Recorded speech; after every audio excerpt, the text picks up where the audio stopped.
전북이란 토양에 뿌리 내려 성장한 전북은행. 지역 재투자를 통해 상생 경영을 이어가겠습니다. 여러분 안녕하십니까? JTB 8시 뉴스입니다. JTB는 얼마 전 전주시의 잘못된 수요 예측으로 하수 처리 시설 증설 사업을 취소하면서 쓰지 않아도 될 용역비 26억 원을 날리게 됐다는 점을 보도해드렸습니다. 오늘 열린 행정사무감사에서 이 문제가 집중 거론됐는데 의원들은 전주시가 지난해부터 증설 취소를 추진하면서 왜 이를 감췄는지 따져 물었습니다. 김학준 기자입니다. 하루 36만 톤의 오폐수를 처리하고 있는 전주 공공하수처리시설. 전주시는 도시개발 사업으로 오폐수가 더 늘어날 것으로 보고 내년까지 하루 하수처리 용량을 기존 40만 3천 세제곱미터에서 43만 9천 세제곱미터로 증설할 계획이었습니다. 지난 2020년 26억 원을 들여 실시한 기본 실시 설계 용역이 근거였습니다. 그러나 예측과 달리 하수 사용 인구가 늘지 않자 전주시는 계획을 취소했습니다. 결국 26억 원의 용역비만 날린 셈인데 의원들은 예산 낭비의 전형이라며 전주시를 강하게 질타했습니다. 수요도 못하고 이렇게 낭비되는 분들이 지금 전주시에 상당히 많은 걸로 알고 있습니다. 이런 행정을 믿고 어떻게 일을 할 것이며. JTB 전주방송의 보도를 통해 이 같은 사실이 처음 알려지자 전주시는 행정사무감사를 하루 앞둔 지난 17일 부랴부랴 간담회를 열고 시의회에 사업 취소 사실을 알렸습니다. 전주시의회는 전주시가 지난해 이미 KDI로부터 증설이 필요하지 않다는 통보를 받고도 1년 넘게 이 사실을 감춰온 이유가 뭐냐고 따졌습니다. 손실 규모를 투명히 밝히고 시민들에게 사과하라는 요구도 나왔습니다. 이 부분을 이제 몰랐다면 정말 무능이고요. 또 알고 숨겼다면 은폐잖아요. 그래서 이 부분은 누군가 책임지고 나와서 사과를 해야 되는 부분인데 800억 원에 이르는 대규모 사업을 추진하면서 가장 기본이 될 수요 예측마저 실패한 엉터리 용역으로 수십억 원을 날린 전주시. 수백억 예산을 아꼈다며 자화자찬할 게 아니라 방만한 예산 운용에 대한 반성이 먼저라는 지적이 나오고 있습니다. JTB 뉴스 김학준입니다. 새만금의 동맥인 새만금 전주 고속도로가 내일 개통하면서 미래의 땅과의 접근성이 높아지게 됐습니다. 이제 전주에서 무주, 대구까지를 이으면 동서 3축이 완성되는데요. 호남과 영남의 오랜 수건 사업이지만 여전히 넘어야 할 산은 많습니다. 변한영 기자의 보도입니다. 뻥 뚫린 왕복 4차로 도로, 차선 도색은 물론 각종 이정표 설치와 휴게소 공사도 모두 마무리됐습니다. 새만금 전주 고속도로가 첫 삽을 뜬 지 7년 반 만에 내일 오전 10시에 정식으로 개통합니다. 길이 55.1km로 새만금과 전주 사이를 30여 분 만에 이동할 수 있게 됐습니다. 동서를 가르는 횡으로 만들어진 최초의 고속도로입니다. 남은 구간을 잘 마무리해서 새만금 전주를 포함한 포항과 새만금 간이라고 하는 이 횡을 가르는 국토부 수장의 말대로 동서 3축은 아직 미완으로 남아 있습니다. 새만금에서 전주, 대구, 포항까지 전 구간이 연결되면 3시간 40분이던 이동 시간이 2시간 40분으로 1시간가량 단축됩니다. 하지만 공사가 끝난 건 새만금에서 전주, 대구에서 포항 두 구간뿐입니다. 최근 무주 대구 고속도로 건설 사업이 정부의 예비 타당성 조사 대상에 올랐지만 경제성을 입증해야 합니다. 전주에서 무주를 직선화하는 고속도로 사업도 불투명합니다. 정부가 2030년까지의 고속도로 건설 계획을 세우고 있는데 우선 이 계획에 반영돼야 하기 때문입니다. 국가 계획에 포함된다 하더라도 예타 단계가 기다리고 있어 그야말로 산 넘어 산입니다. 고속도로 계획에 꼭 반영될 수 있도록 이 지역 국회의원이시자 국토부 장관이신 김윤덕 의원님과 긴밀히 상의해서 꼭 반영시키도록 하겠습니다. 영호남 교류 활성화와 국토 균형 발전의 핵심 SOC로 꼽히는 동서 3축. 고속도로 개통의 효과를 극대화하기 위해서는 나머지 구간의 완공을 최대한 앞당길 수 있도록 집중적인 예산 투입이 뒤따라야 할 것으로 보입니다. JTB 뉴스 변한영입니다. 전국 학교 비정규직 연대회의가 저임금 구조와 복지제도 개선을 요구하며 이틀째 총파업을 벌이고 있습니다. 도내에서도 1,700여 명의 교육 공무직원이 파업에 참여해 학교 곳곳에서는 급식과 돌봄에 차질이 빚어졌는데요. 김민지 기자가 보도합니다. 점심시간을 앞둔 전주의 한 초등학교 급식실. 배식 준비에 한참 바쁠 시간이지만 급식실은 텅 비어 있고 조리사의 모습도 보이지 않습니다. 급식실 대신 교실에서 맞는 점심시간. 순한 맛인데 순한.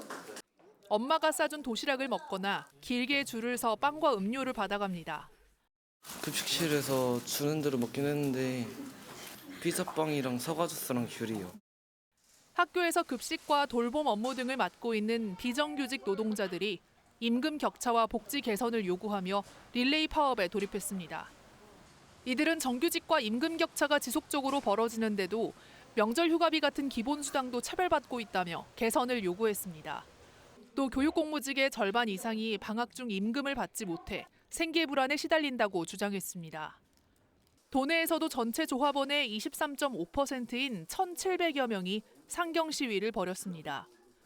도내 357개 학교는 급식 대신 빵과 음료 등 대체식이 제공됐고 18개 학교는 학사 일정을 조정했습니다. 파업이 사전에 예고가 돼 있어서 저희는 각 가정에 안내장을 발부를 했고요. 도시락을 준비할 친구들은 도시락을 준비를 하고 대체식을 활용할 친구들은 대체식을 활용하는 쪽으로. 돌봄 교실도 일부 중단되면서 학교는 수업 이후에도 담임교사가 대신 돌보는 방식으로 공백을 최소화하고 있습니다. 학교 비정규직 연대회의는 다음 달 5일까지 권역별 릴레이 파업을 이어갈 계획입니다. JTB 뉴스 김민지입니다.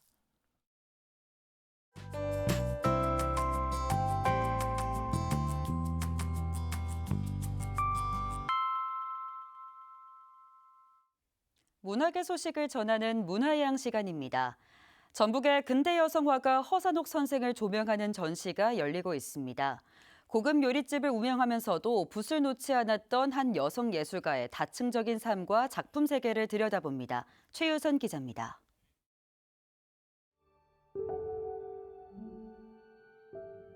가파른 절벽 위에 핀 국화.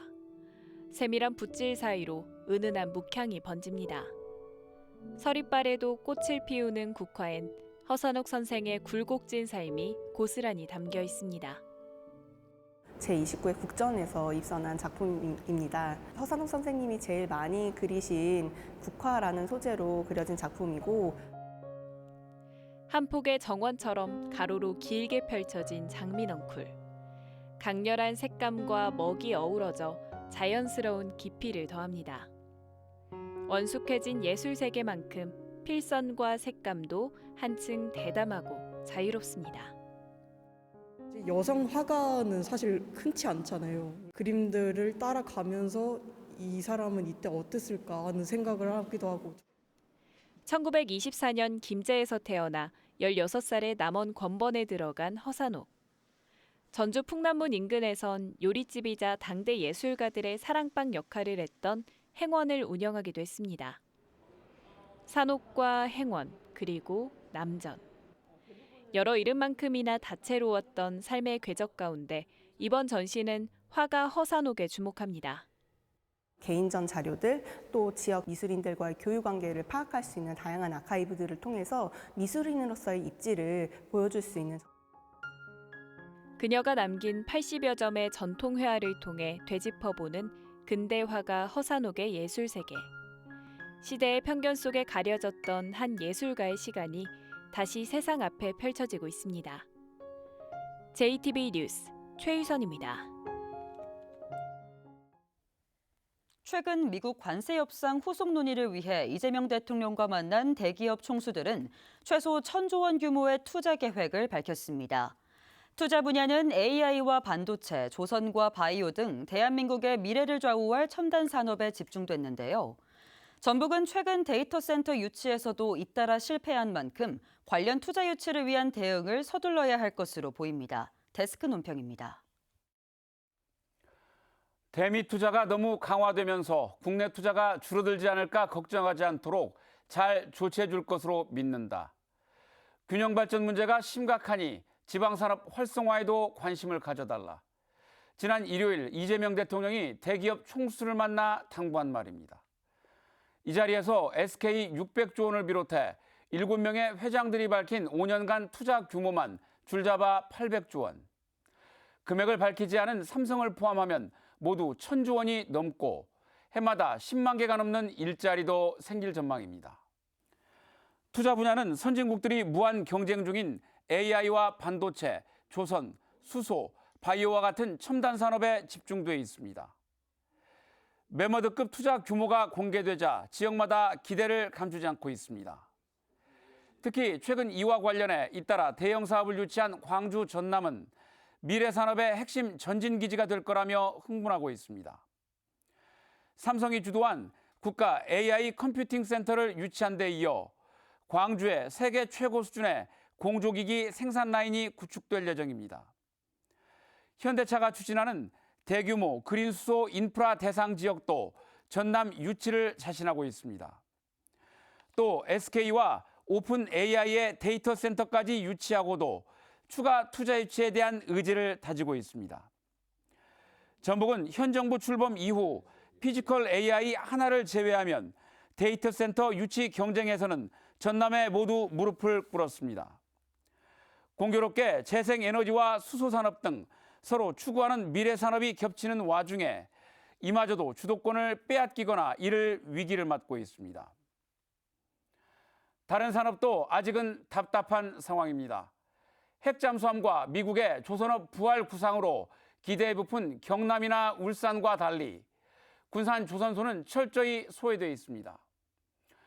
김관영 지사가 미래 먹거리가 될 거라고 강조해온 방위산업도 아직 감감무소식입니다. 대한민국의 향후 30년을 먹여 살릴 산업구조 개편이 앞으로 5년간 집중될 예정입니다.